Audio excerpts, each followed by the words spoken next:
Welcome back to the channel if you're new here.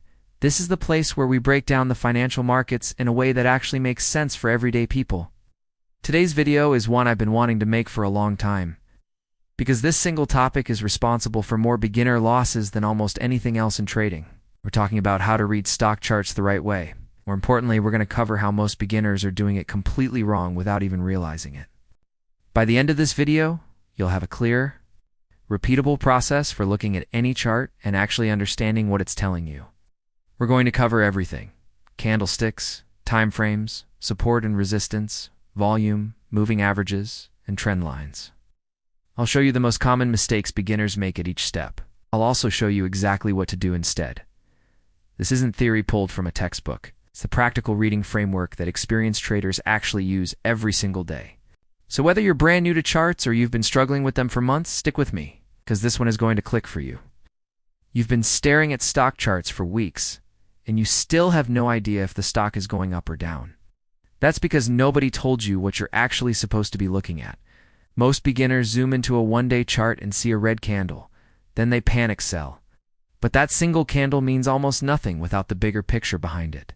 Here's the truth. A stock chart is not a crystal ball. It's a story of human emotion played out in price and volume. Once you understand that, everything you see on a chart starts to make sense.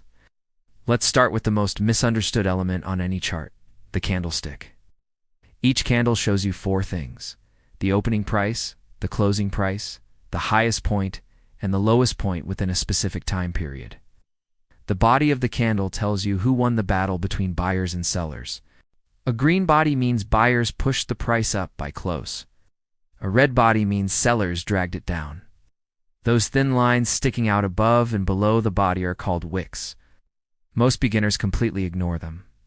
Wicks are actually critical. Long upper wick means the price tried to go higher, but got rejected hard by sellers. Now here's where beginners make their biggest mistake. They read one candle in total isolation. We need to read candles in sequences. Think of them like words in a sentence, not letters standing alone. A single red candle after 10 green ones is barely a whisper of concern. But 5 consecutive red candles breaking below a major price level is the market screaming at you to pay attention. That brings us to the second massive mistake: ignoring time frames entirely. A stock can look terrifying on a 5-minute chart. At the same time, it can look completely healthy on a weekly chart. Always start your analysis from the top down. Weekly first, then daily, then hourly. The weekly chart gives you the highway. The daily chart gives you the lane. The hourly chart gives you the exact turn. Next, let's talk about support and resistance, because this is where chart reading becomes genuinely powerful. Support is a price level where buyers have historically stepped in. It's the area where the price has repeatedly stopped falling and started moving higher. Resistance is the ceiling. It's a price zone where sellers have repeatedly shown up and pushed the stock back down. These levels exist because human memory is consistent. Traders remember where price reversed before, and they often act on that memory again. Here's a rule that will change how you see charts forever. When resistance breaks, it often becomes the new support. This flip is called a role reversal. Spotting it early can give you some of the cleanest entries you'll ever find. Now let's talk about volume, because price without volume is like a rumor without a source. Volume tells you the conviction behind a price move. High volume on a breakout means real buyers showed up. Low volume means the move could be a fake out. If a stock breaks out to new highs on 3 times its average volume, that's often institutional money moving in. Funds, banks, and hedge funds are the players that can genuinely move markets. If a stock breaks out on thin volume, treat it with serious skepticism. Wait for the volume to confirm the move. The third big mistake beginners make is chasing moving averages without understanding what they actually represent. A moving average is simply the average closing price over a set number of days. That information is smoothed into a single line. The 50-day and 200-day moving averages are the ones every serious trader watches closely. They act as important reference points for trend direction.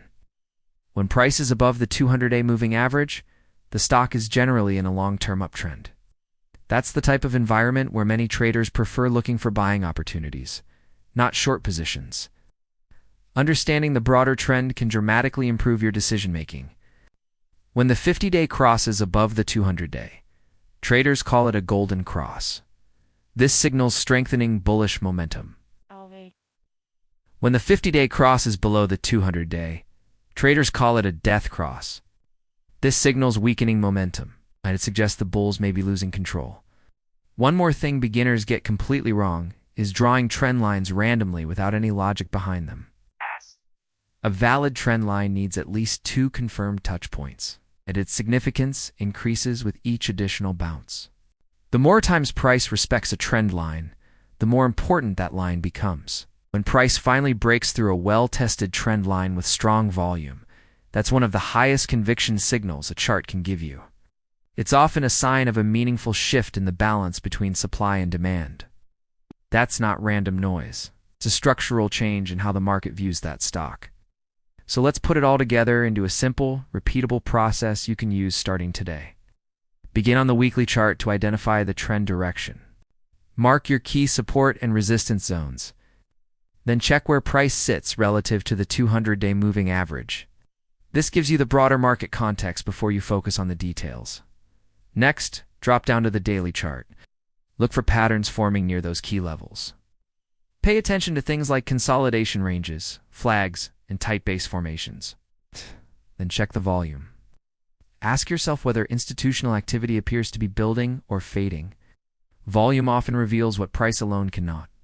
Only then should you zoom into the shorter time frames. Use them to time your actual entry. At that point, you're not guessing. You're executing a decision that was already supported by higher time frame analysis. The market rewards patience and process. It does not reward excitement and gut feelings.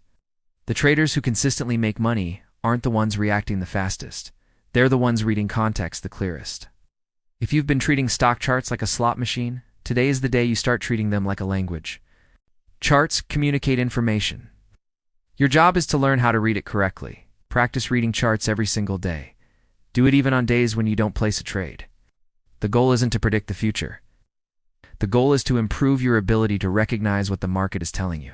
Within a few weeks, your eye will start noticing things you previously missed. Patterns that once looked random will start making sense.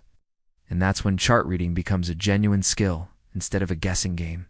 If this video helped you see charts differently, hit that like button right now. Genuinely helps more beginners discover this content. And it tells YouTube to show the video to more people who need it. Subscribe if you want to go deeper into technical analysis and investing, because next week we're breaking down the 5 chart patterns with the highest win rate in today's market. You won't want to miss that one. Thanks for watching. I'll see you in the next video.